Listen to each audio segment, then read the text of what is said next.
madaxweynaha dalka Jamhuuriyadda Soomaaliland mudane Axmed Maxamed Maxamuud Sinaayo iyo wafdigii ballaadhnaa ee hogaaminayay socdaalka ku joogay magaalada Ankara caasimadda dalka Turkiga ayaa maanta waxay kulan ballaaran la yeesheen madaxweynaha dalka Soomaaliya kulankaas oo soo qabanqaabisay dowladda dalka Turkiga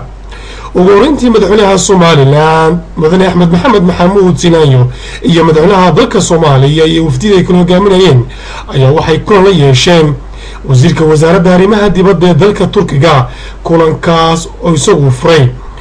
inkastoo warbaahinta aan loo ogolaan kulankaasi ayaa haddana wararka telefishinka qaranka Soomaaliya waxay sheegayaan in madaxweynaha Soomaaliland mudane Axmed Sinaayo uu sheegay madaxweynaha dalka Soomaaliya iyo dalka Turkiga inay Soomaaliland xaq u leedahay inay gooni istaagto oo ay noqoto dal madax bannaan kulankaasi dhinaca Soomaaliland waxaa ku wehelinayay wasiirada wasaaradda arrimaha dibadda madaxtooyada shaqada iyo arrimaha bulshada gudoomiyaasha xisbiyada kulmiye ucud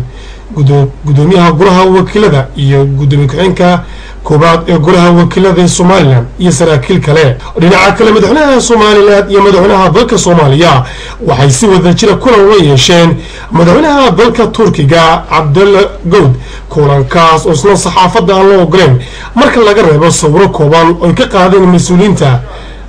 kulanka la yeeshay madaxweynaha dalka Turkiga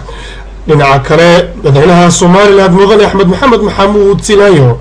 iyo wafdigiisu waxaa la filayaa in kulan ballaaran ay la yeeshaan ra'iisul wasaaraha dalka Turkiga Recep Tayyip Erdogan madaxweynaha Soomaaliland mudane Axmed Maxamed Maxamuud Sinaayo la yeeshay madaxweynaha dalka Soomaaliya madaxweynaha dalka Turkiga iyo wasiirka wasaaradda arrimaha dibadda ee Soomaaliland waxa uu sheegayay inay Soomaaliland xaq u leedahay inay gooni istaagto oo ay madax bannaanaato si kastaba ha ahaatee waxaa la filayaa in saacadaha soo socda lagu dhawaaqi doono go'aamadii ka soo baxay shirkii magaalada Ankara dhex maray dalalka Jamhuuriyadda Soomaaliland iyo dalka Soomaaliya wixii warar ku soo kordha wada hadalkaasi iyo go'aamada ka soo baxay waxaad ku daawan doontaan wararka xiga waxaan Musa Ali Bulbul iyo Cabdullaahi Suudi magaalada Ankara.